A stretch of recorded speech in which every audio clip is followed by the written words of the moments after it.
Something fishy is going on in the Arctic, and we don't mean the type of fishy that involves nets. China is seeking to establish a foothold in a territory it has never been a part of, and it's doing it right at a time when the US presence in the Arctic is at its weakest. And it all comes down to one type of ship: icebreakers. You won't believe what Chinese icebreakers are doing near Alaska. The US has to respond, and it's doing just that now and in the future. On August 8th, the War Zone, or TWZ, reported that the US military and the US Coast Guard have combined to conduct an extensive monitoring mission in the Arctic. The subject of their monitoring is 5 Chinese icebreaker vessels that have appeared in the Arctic region close to Alaska. Those icebreakers are worrying. These massive and powerful ships, built specifically to break through the thick Arctic ice, are in very short supply in the US. TWZ states that China's new presence is 2.5 times larger than the icebreaker force that the Coast Guard can muster. Right now, China is beating the US in the Arctic, and it's barely having to do anything impressive to do so. The US has at least responded to the presence of these Chinese icebreakers. Also on August 8th, the US Coast Guard published a press release noting that it had detected and responded to a pair of what it claims to be Chinese research vessels operating in the Arctic region. Those 2 ships joined a list of 3 others to create a total of 5. Coast Guard outlines the response in its press release. On August 5th, a C-130J Hercules fixed-wing aircraft from Air Station Kodiak responded to the Chinese research vessels GD and the Zhongshan Da Zhui GD. Both vessels are transiting northeast in the Bering Strait. That's an interesting response. The US sent an aircraft instead of a ship to demonstrate that it was aware of what China's vessel was doing. That's still an impressive show of force. However, it also showcases the limited number of ships the US has that are capable of operating in Arctic waters. A plane can stay in the skies for a few hours before it needs to refuel. It would have sent a far stronger message to China if the US sent a ship that could monitor for longer, and it did at the second time of asking. On August 6th, the crew of the US Coast Guard cutter Vash, WMSL 751, again responded to the Zhongshan Da Zhui GD as it was transiting north in the Chukchi Sea above the Arctic Circle, after passing through the Bering Strait, the press release adds. From these statements, we see TWZ's mention of the US Coast Guard's comparative weakness compared to this new Chinese Arctic presence in action. An aircraft was sent at the first instance because a ship wasn't close enough to muster a response.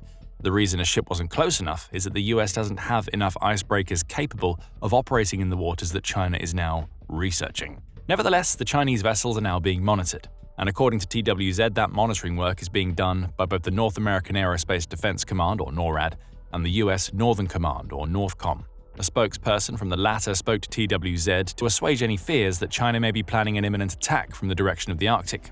Although the vessels are operating in international waters and are not considered a homeland defense threat, their numbers represent an increase from past years, the spokesperson told TWZ. NORAD and US NORTHCOM will continue to monitor the ship's progress while operating in the region. So if an attack isn't coming, which is great news for the US, the question has to be asked: just what are China's icebreakers doing in the Arctic right now? It appears that the answer is research. At least that's the impression TWZ gets based on events from July, when a known Chinese research vessel named Shuilong 2 was spotted about 290 miles north of Alaska. The US sent a C-130J Hercules to monitor that vessel too, but what we're starting to see in the Arctic is an influx of Chinese ships that are trying to learn as much as they possibly can about the territory. The presence of these vessels is consistent with a 3-year trend of increased activity from Chinese research vessels operating in the US Arctic, TWZ reports the US Coast Guard is saying. Last year, 3 Chinese research vessels conducted research operations north of the Bering Strait. We'll get into why China is conducting so much research in a moment. First, another problem is arising. Today, it's 5 Chinese ships operating in the Arctic right under the United States' collective nose. In the future, it will be more, a lot more. China's Arctic exploits aren't part of some innocent campaign to learn a little more about a region that is among the most inhospitable on the planet for both people and ships. They're part of a concerted effort China is making to boost its Arctic presence to an insane degree. That's according to US Senator Dan Sullivan, who the Alaska Beacon reports as being one of the most prominent political figures who's highlighting the growing problem of China in the Arctic. "I think Singapore has more ice-breaking capacity than we do," Sullivan says. "That has left us far behind our adversaries. Russia has more than 50 operational icebreakers, many nuclear-powered, many weaponized. China, which has no Arctic territory, is building a polar fleet and spending a lot more time off our shores, including this summer." There are 2 takeaways here, beyond the already mentioned US icebreaker weakness. China is building a polar fleet. Russia already has one. And wouldn't you just know it, those 2 nations are working together to boost their collective influence over the Arctic region. In October 2024, High North News revealed that China had completed 7 Arctic container voyages in 2023, followed by 12 in 2024. By the end of the year, Beijing was working alongside Moscow to build more ships capable of making these voyages. Specifically, the two nations have joined forces to make 5 Arc-7 ice-class container ships, High North News says, all of which will link China and Russia via the ports of Shanghai and Ningbo in China to St. Petersburg and Arkhangelsk in Russia. GIS added to this in a December 2024 report on the same joint venture, claiming that Russia is officially clearing the way for China to become a more dominating presence in the Arctic in the near future.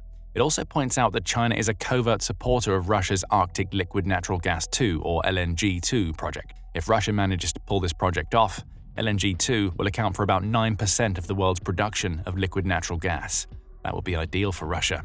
LNG-2 coming to fruition would help it to attract overseas investment and more LNG customers at a time when the country is struggling under Western sanctions thanks to Vladimir Putin's Ukraine invasion. China is trying to get it on the ground floor.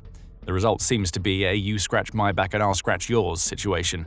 Russia gets China's support on its LNG-2 project. In return, Russia helps China build an even more powerful Arctic fleet. If Russia follows through on its end of the deal, the 5 new ships will add to the 5 polar-capable vessels that 60 degrees north reported China is having in its growing polar fleet as of January 2025.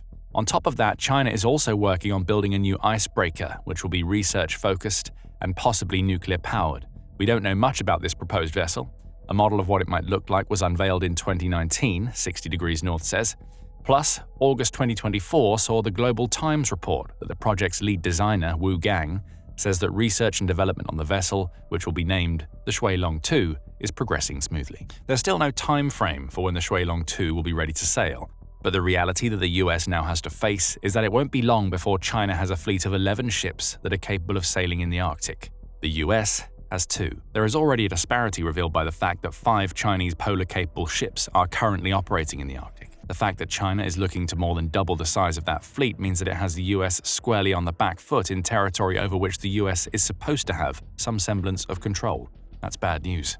And it brings us back to the question that we posed earlier in the video: why is China trying to grow its Arctic presence? To answer that question, we have to go back to 2018, the publication of an interesting white paper entitled China's Arctic Policy. Published by the State Council Information Office of the People's Republic of China, the white paper discussed how climate change is accelerating the melting of snow and ice in the Arctic region. This melting is leading to the possibility of a northern sailing route, which was previously impossible for most ships to traverse, opening up.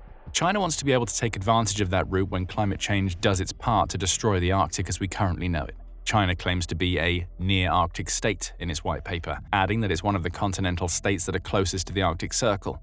That serves as a somewhat disputable justification for why China is trying to build a stronger Arctic fleet. To Beijing, the Arctic is just yet more territory that China should be looking to control as much as it possibly can. The white paper also adds that China joined the International Arctic Science Committee in 1996 and that it had conducted 8 scientific expeditions into the Arctic Ocean as of 2017.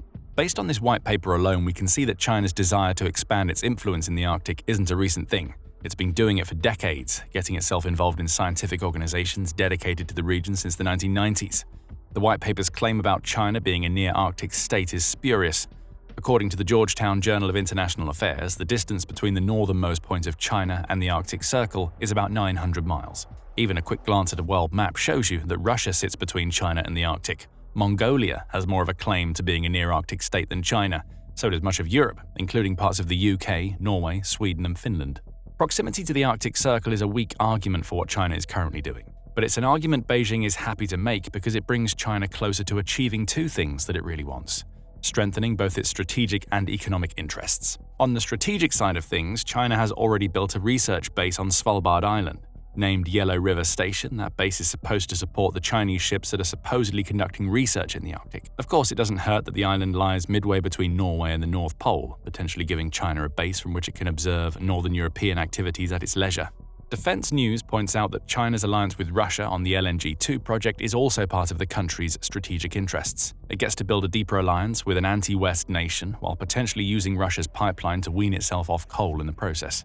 If China can also work alongside Russia to create a global transport corridor through the emerging Northern Sea Route, Defense News adds, that makes China even more of a strategic player in the Arctic. It'll have partial control and thus a great deal of influence over a corridor of water that dozens of countries would want to use. That's great for building China's global influence. Add possible access to mineral deposits, as Rand points out, and there's even more reason for China to position itself as an Arctic powerhouse. Lithium, cobalt, graphite, and a host of rare earth elements are all in the Arctic. Even if China can't get its hands on those deposits today, influencing events in the Arctic now means that it may have a chance to get its hands on these resources in the future. There's a lot of oil in the Arctic. The International Institute for Strategic Studies, or IISS, says that the US Geological Survey estimates that there are 90 billion barrels of undiscovered oil in the region. That amounts to about 13% of the world's estimated total of undiscovered oil. The Arctic is also home to 30% of the world's undiscovered natural gas, hence the Russian project we mentioned earlier. All of these resources combined turn the Arctic into a veritable treasure trove for anybody who's able to establish control over the region. That brings us to the economic side of things that China wants to achieve. Of course, access to rare minerals would have an economic benefit as long as China can extract and sell them. But even without those minerals, China stands to make a lot of money out of working alongside Russia to establish a working trade route through the Arctic. Back in 2011, the Arctic Institute claimed that maritime experts in both Canada and the US believe that the northern shipping route could account for 2% of global shipping by 2030, up to 5% by 2050. Those may seem like small numbers until you realize the sheer scale of the seaborne cargo sector. According to Statista, about 80% of the world's goods are transported on ships, making ships more important than any other vehicle, ground or aerial, in the global trade sector. The United Nations Committee on Trade and Development, or UNCTAD, echoes that figure and points out that global maritime trade is also on the rise. It grew by 2.4% in 2023, meaning a staggering 12.3 billion tons of cargo were transported by sea in that year. Fast forward to 2024, and the same organization said that global trade in goods was on track to hit $25 trillion by the end of 2024. 80% of $25 trillion is $20 trillion, and that brings us back to the between 2 and 5% figures we mentioned earlier regarding the emerging trade routes in the Arctic. Assuming the Arctic Institute is correct, emerging Arctic trade routes will account for about $400 billion by 2030. By 2050, the Arctic will enable the transit of $1 trillion worth of goods annually. The percentages may be small, but the dollar figures are huge. There's no wonder that China wants a slice of that pie, and its growing polar-capable fleet appears to be one of the chief ways that it's going to get it. The IISS puts it best. For China, the regular use of the northern route would be an economic boon. The distance from Shanghai to German ports is over 4,600 kilometers, about 2,900 miles, shorter via the northern route than via the Suez Canal. So it's not just about sheer trade volume. Opening up Arctic trading routes helps China to drastically cut down on the time its cargo ships spend at sea, which ultimately amounts to more profit flowing into Beijing's pockets. Suddenly, 5 research ships being tracked in the Arctic seems like much bigger news. The US may be claiming that these ships aren't a threat to homeland security, and it's right. Attacking the US via the Arctic isn't on China's collective mind. But that doesn't mean China's research ships present no threat at all. They serve as a demonstration to the US that China is a long way ahead in the Arctic game. And if it stays that way, it'll be China, along with Russia, that's building new trade routes and establishing dominance in a region that's only going to become more important as climate change alters the makeup of the Arctic. The US has to respond. And it needs to do it by doing more than sending an aircraft and one of its 2 icebreakers to monitor China's ships. Thankfully, for the US at least, that response is incoming.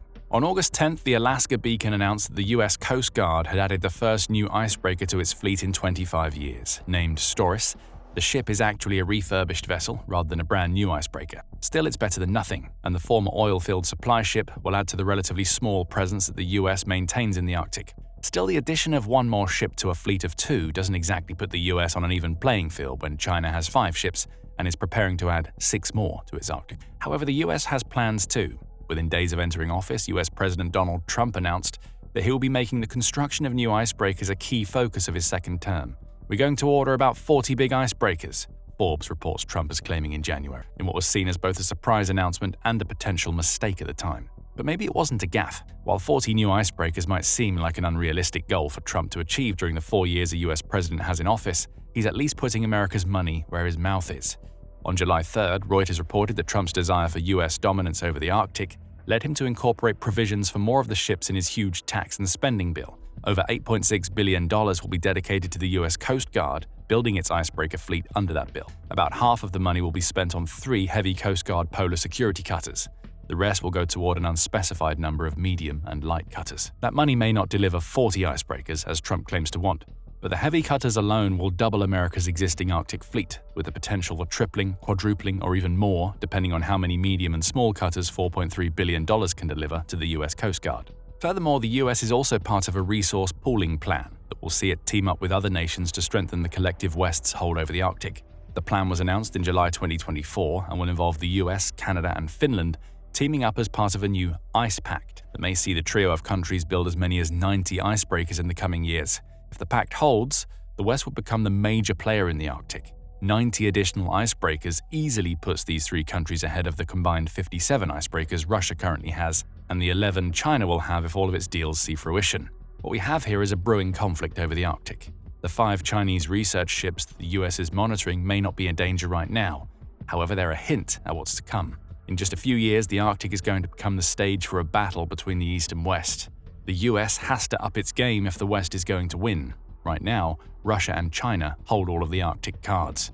By strengthening its Arctic fleet, the US could place pressure on China to cut its ties with Russia. It's already doing that, as the US has warned China to cut off Russia or else. Find out more in our video, and remember to subscribe to The Military Show for more videos covering the latest developments in the Arctic. And thank you, as always, for watching.